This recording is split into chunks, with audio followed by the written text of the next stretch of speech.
Hey guys, how's it going? This is Natenator.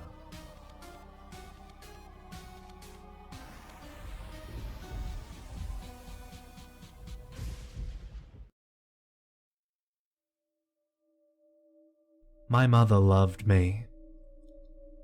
From my first memory, she was always there, pulling me out of harm's way. I was a curious child, and was constantly reaching for the hot stove, or wandering outside unsupervised. Sometimes, the harm she protected me from was my own father. Everything I said and did seemed to irritate him, and any loud noise, or even a single word he perceived as disrespectful, could earn a backhand across the face, or a swift kick in the back to send you flying down the steps. I clung to her tightly in those years, as she was the only constant. Never angry or impatient with me, but full of love and hope. She stood in between his hand and my fragile body, and I'm ashamed to say that I ran and hid more than once as he took his anger out on my dear mother. My grandparents lived across town and were anxious for me to get of an age where I could spend the weekend or the summer. Most little boys would be excited about a weekend at his grandparents', but I feared the time when I would be forced to endure the hard, back-breaking summers my older cousins had seen. The grandparents thought that hard labor was the only way a boy would grow into a strong man. As they had a large farm to tend to, they made use of their grandsons by raising them for the better part of their childhood, usually starting around 5 or 6, depending on the constitution of the boy. My cousins slept in the leaky barn out back, and existed on whatever scraps were thrown out at the end of the day. By the end of the summer, they permeated an odor that may never wash off, an odor of sadness and pain.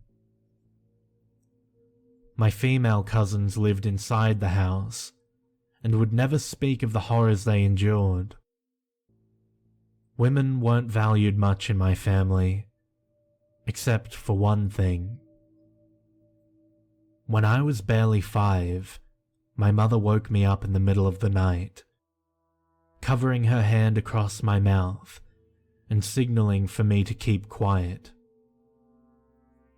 Her bruised face was wet from tears, and her hand shook as she silently begged me not to do anything to attract the attention of my sleeping father.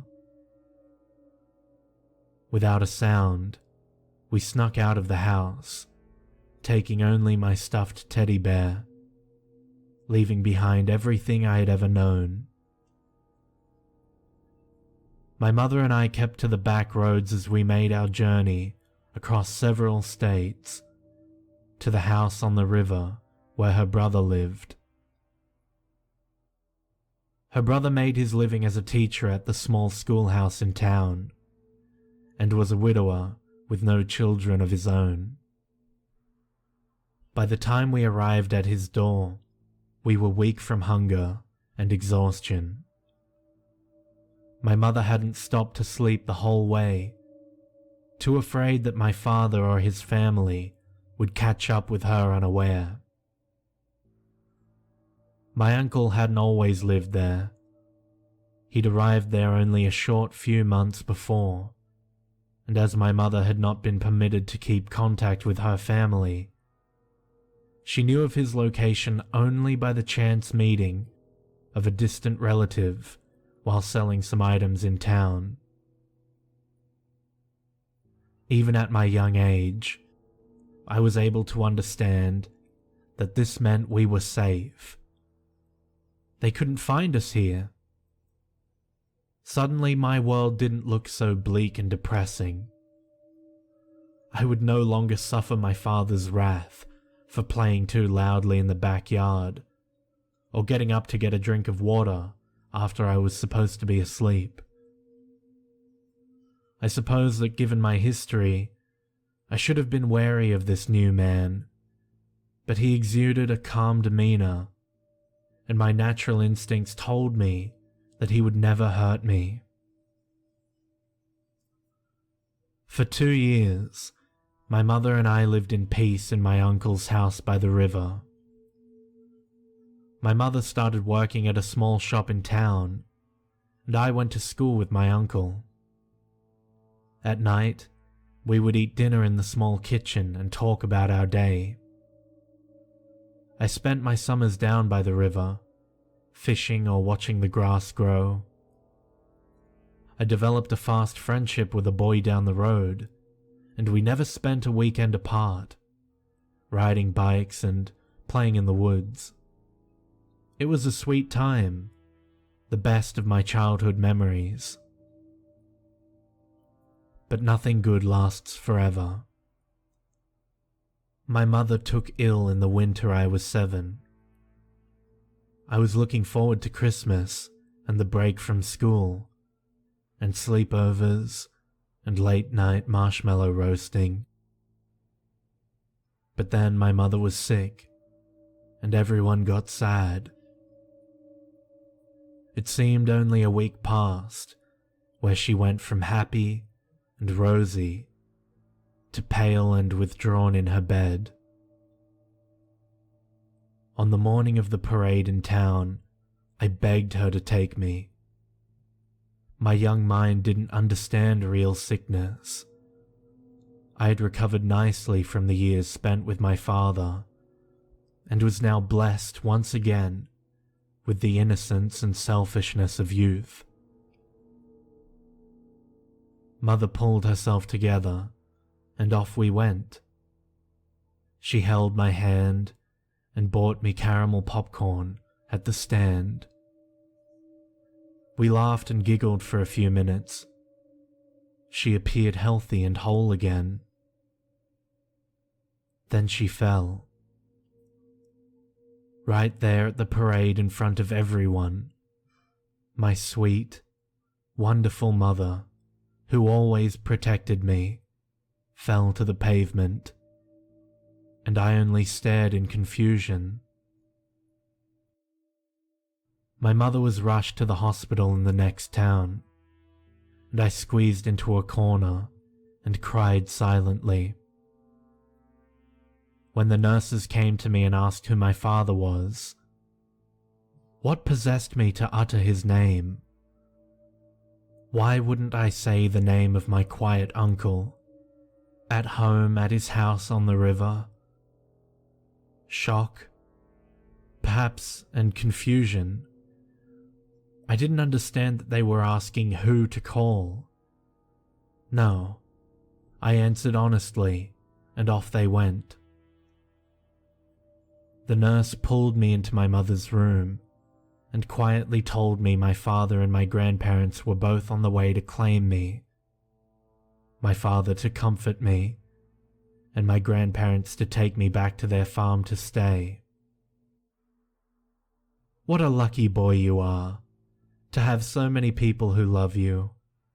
You'll be just fine.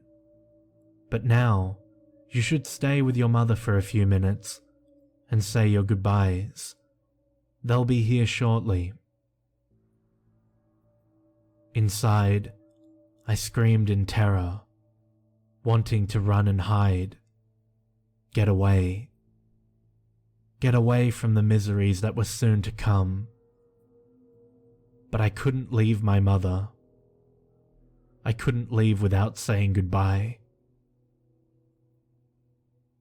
As I held my mother's hand and let a silent tear fall, she opened her eyes.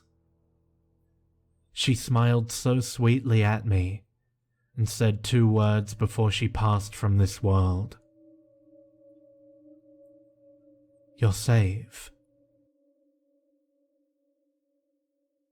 My mother passed at the stroke of midnight, December 18, the year I was 7. I curled up next to her body, and I didn't wake until my uncle scooped me in his arms and carried me home.